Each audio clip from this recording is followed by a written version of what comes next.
And I've determined that the first part of this course, the first 5 classes we had, were all about learning to perceive. I didn't really know it at the time, but it's basically tuning up our senses as if we're going out and being anthropologists doing field work or just trying to understand what people are like out there in the world for real, or what the world is like.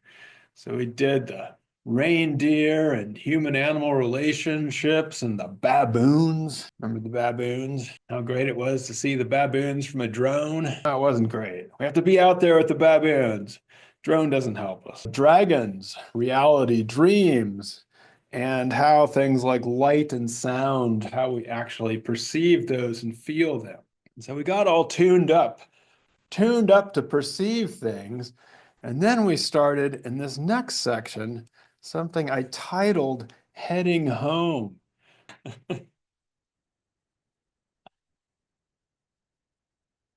The point of this section, it is partially about places we call home, but what this is about is how you've taken these observations and you've tried to open yourself up perceptively and sensorially to the world around you. That's more like how you analyze and understand those perceptions and what it means to make sense of these encounters over time. And so in the last class, we began this by trying to understand this notion of beauty and what makes things beautiful. And we looked at cello playing, lasso throwing, and we examined these through a lens that for me is difficult to understand because I'm not one of these art types. But if you think about what art is and what makes things beautiful, and aesthetics, it's a long word, but it basically just means to be able to appreciate something, or in some cases, the science of what makes things beautiful. Now, if you had to learn anything about what makes things beautiful or artistic or appreciating things, what would we know? What would we learn from that class? Throwing a lasso as something beautiful. What the heck is going on there? Where does the beauty lie? What makes it beautiful? Yes, exactly. It's a process. Woo, look at that. That was like a lasso. It's the whip effect. Yeah, the beauty is in the process, and that actually you learn to appreciate something by being in the movement or the process of it. And so that's what we all knew coming out of the last class, right? We all knew that, and we were like, all right, I'm going to go throw myself into something. I'm going to process, I'm going to master, I'm going to skill this. And then I sent you down to the damn Jaeger Museum, and all those lessons just went disappeared straight out of your head as you stood there gazing at these stupid paintings. Because once we start gazing at a painting, this is called old lime, but it's not the old lime you saw. There's so many old limes.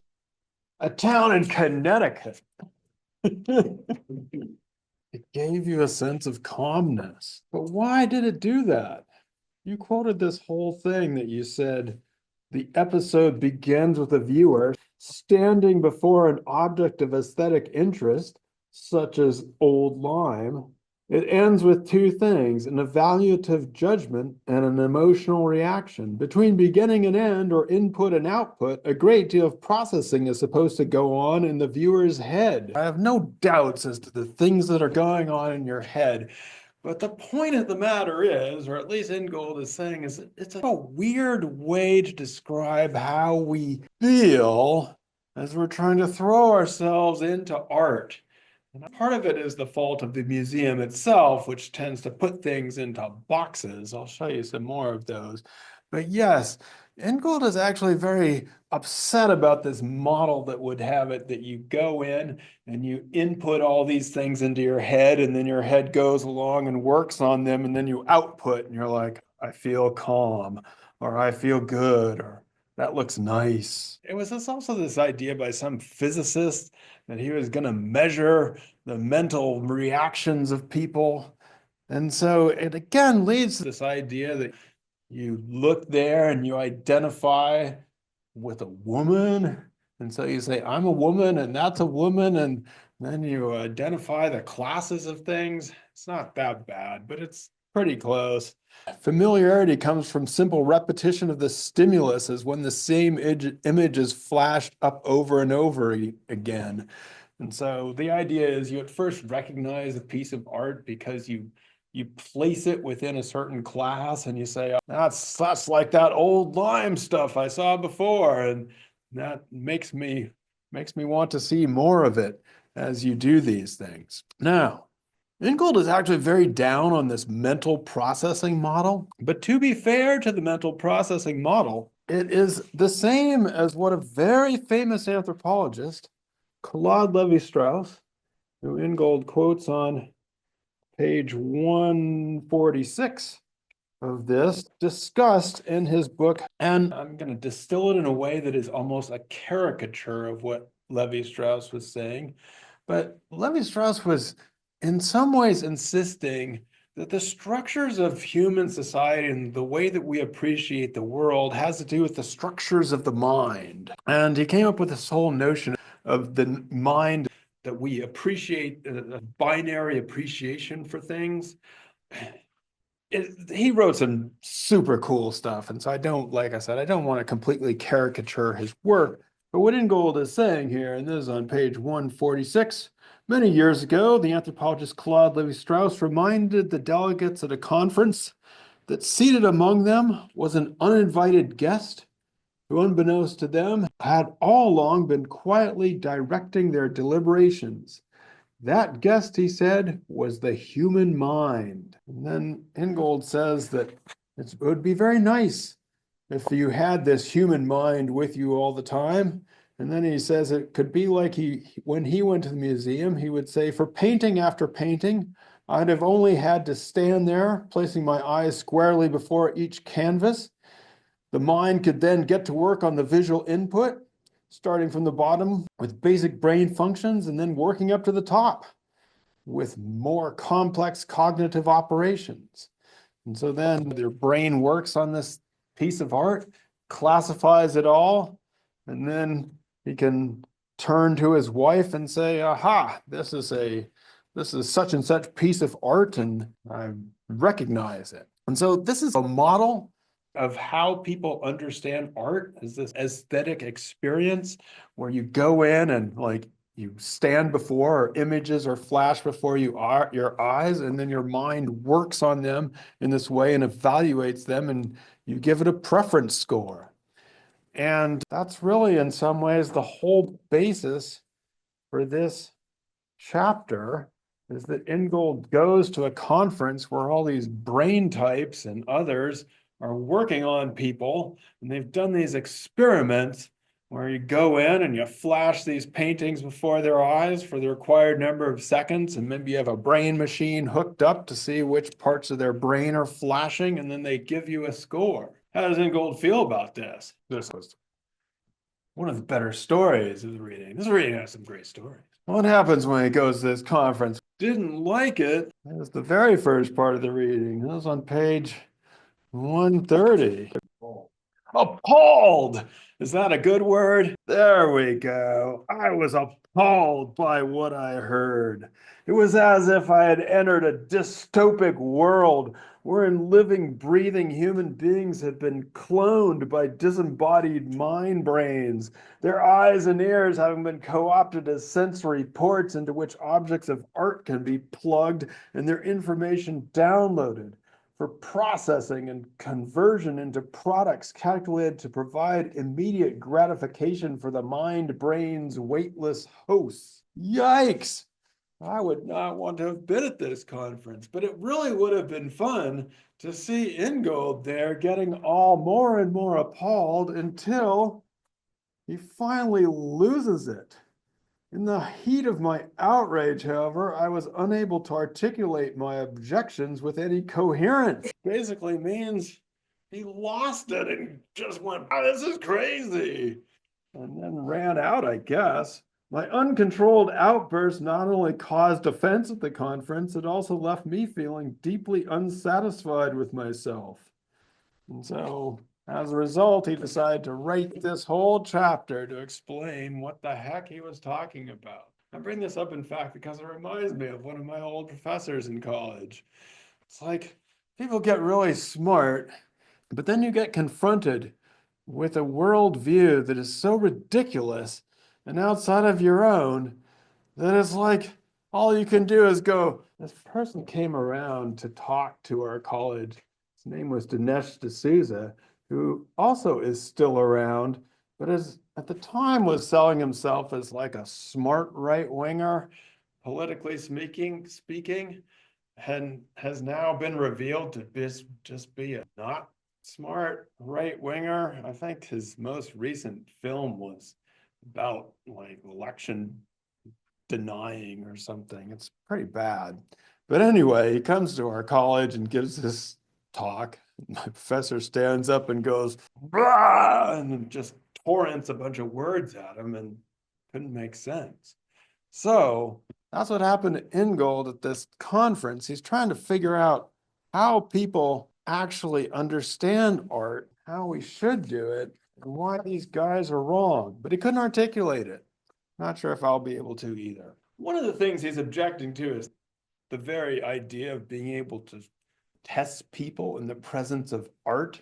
So here you go into a laboratory and you wrap a brain machine around you, and then you state your preferences and all these things. And while these artworks as images are being flashed before your eyes for 29.5 seconds, which is the average time that most people spend in front of a gallery, Ingold says that what are you actually necessarily testing in that thing?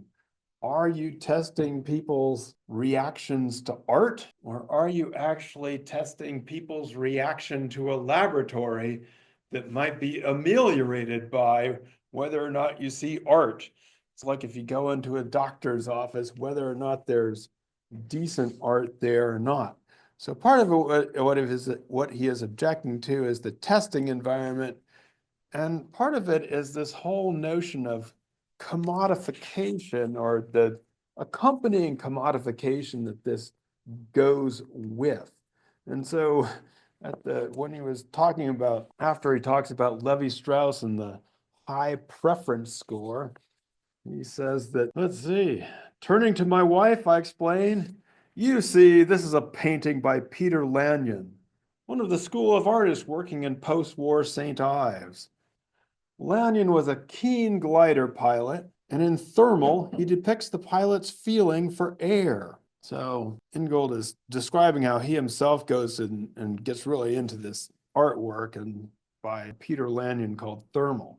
To be able to pronounce on the matter with such authority gives me a warm glow inside, a sense that even though other works have proved hard to comprehend, I am at least the master of this one.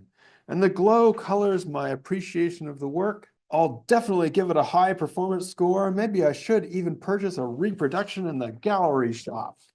Right, so the idea is I have this glow inside of having done this. My brain has done the work on this. I've talked about this with my wife, and now I'm going to go buy a copy in the gallery shop. Can we buy copies of things in the Jaeger? No, there used to be a store. Maybe we need a store. Maybe that would make it better. Good. We could use more of that so that we get away from this. Well, actually, how are we supposed to appreciate an artwork like that? It reminds you of where you grew up, running around in the Hudson Valley. And so you want to jump in there and start running around. What do you think I don't like about this? To me, it's glaringly obvious. Yeah, it's too much frame. There's almost more frame than painting. I feel like maybe somebody they should just put the frame up as a work of art in its own right, and like maybe have us comment on the frame and then let us see. I don't know. To me, what do you think? Is your Hudson Valley, Jonathan? Right. That's why we should have a bookstore where they sell us little postcards so we don't have to look at this big old frame. At least with the commodity version, you get immersed into it that way. Too much frame. Frame prevents our immersion in the artwork. This is actually the best version I could find of Thermal by Peter Lanyon. So this person is a hang glider, and this is how he is asking us to, as if this is how he perceives the air currents being up there, which Ingold gets really into for a couple reasons, but one of which is that it reminds him of the ocean. And so he thinks the air up there is in some ways more as like or like the ocean. But yes, he describes this, or he goes there. Well, he's also lost his glasses, what he calls his spectacles. So that may have something to do with his perception. No, he has, and that's important to lose your spectacles a little bit. And so he probably had to get really close to this, as if he were hang gliding in it. I'm not sure if hang is that's where you're like this, and you can see below you. Has anybody ever done this? Good. Yeah. He says that when he saw this painting, well, he saw it in one place, and then he saw it again some 3 years later. It felt like greeting an old friend. So nice to see you again, I wanted to say. And what a coincidence. I've been thinking about you. Let me introduce you to my wife I don't think you've met. That's how he felt. So here we have. Now, if you compare that, for whatever reason, he says that it's important that he's lost his glasses and it was raining and he's soaking wet and he's there. And that's all important for the experience because it's not just about mental processing. It's about this relationship. There's Peter Lanyon, the hang glider, showing us how the air currents work. What happens to him? Yeah, hang gliding. Exactly. It's terrible. That was a long time ago. So after that thing about this on page 147, I'll definitely give it a high preference score and maybe I should buy one in the gallery shop. And then he says, but wait. As I linger before the picture, a shadow falls across my eyes. Doubts creep in. Suddenly the gallery vanishes, blah, blah. Lanyon himself emerges from the mist. It's his ghost. Why are you here? Were my life and death for nothing? So there's Lanyon, well, in Ingold's imagination. Lanyon is coming out of this painting to say, why are you here? Were my life and death for nothing? Can you not feel for yourself the air, the violence, the sheer force of the elements? This is what it means to be alive, and this is what I died for. I cannot explain it, I cannot describe it, but this is it. And then he says, as I cast my eyes again towards the painting, I find that I'm already there inside it, inside the movement of its generation. So Ingold is asking us, oh, I'm liking this now. So he's asking us, and that's why it might help to lose your glasses and get very close to it, and just so that you're inside of it and you're feeling the air. And so he's saying what Lanyon is saying is not that he's trying to necessarily represent something, but it's to reproduce that feeling of being in a hang glider. So now we all feel like we've been hang gliding. So the point is to have this immersive experience, like Anna Richards Brewster. What did you find? Yeah, I like that too. This is on page 145, where he's actually drawing on a couple people. One of them, John Dewey, who is most known for his work in education, but in this case is talking about the experience of art.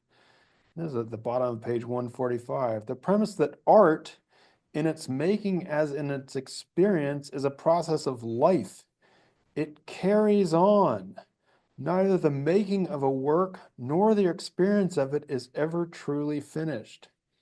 This does not mean that it is half finished, like many of the things that we do, as if the process had been interrupted and prevented from reaching a final conclusion. With art, as with life, the process is not heading to a conclusion, but always issuing into fresh beginning. That's what you said. It's always issuing into fresh beginning. In it lies the continued birth of vision. And guess who pops in there as a reference? Merleau-Ponty. The second time Merleau-Ponty has popped in as a reference in your quotes. I know you're becoming a Merleau-Ponty person and you don't even want to acknowledge it because he's always there, lurking there, but you don't actually ever type out his full name, Merleau-Ponty, but it is funny how he's been lurking around the phenomenology of perception person there that we talked about before. But it's good because, as we talked about, he was French and into the resistance and wasn't a Nazi. So that's always good when your philosophers aren't Nazis. I don't know. It is funny, Tiana, you have to admit that Merleau-Ponty comes up in everything so far in the last two times. We'll have to see if it happens again. It is true. I found this by Anna Richards Brewster. This one is actually called Near Williamstown, which is where I went to college. And I may have been on this hill before. I remember being back at a college reunion and some of my friends wanted to go down to one of these museums near Williamstown. And I was like, no, I hate art. And they lost it. They couldn't handle it. It was like I told them that I hated their mom or something. They were just like couldn't, they thought I was lost my mind.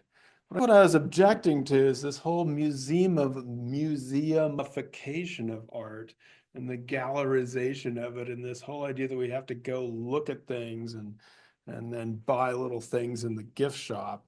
You have to sometimes shake these people up because they have this whole notion that we're supposed to worship art. So yes, this is back to the old lime again, but it's a bridge. Page 136, Ingold talks about how these experimenters in this place, people he has got appalled by, are always trying to bridge different disciplines. They're trying to bridge the arts and the sciences, or the humanities and the sciences. Has anybody ever heard that idea that we need to build a bridge between the humanities and the sciences? Does that ring a bell? Bridging disciplines. Multidisciplinary. We need to be multidisciplinary, yes. And I don't know. I actually have to say, well, what would Ingold say we should do about this bridge? If you really want to experience life, should you be doing? Should you be bridging things? No. Should be jumping into the water. That is bottom 136. I just love this. What use is the wait? Advocates of the we're never cease to remind us of the need to bridge the gap between the two cultures of the sciences and the humanities, here represented by empirical and neuroaesthetics on the one hand and art, history, and criticism on the other. Each drives the other's cause. What use is there, however, in bridging academic cultures if all the water flows underneath? Like all these academic cultures are, what's the use of bridging them if the real point is to get to the water? On the bridge with 1 foot on each bank, the human mind is pictured as a compound of 2 parts, 1 part brain, 1 part art critic. But streaming between the 2 banks, respectively, of mechanism and interpretation is precisely what we are after, namely human aesthetic experience. The point is not the bridge, the point is the water. You got to get in the water. Got to get out there and hang glide. Got to get in the air. Don't need a bridge.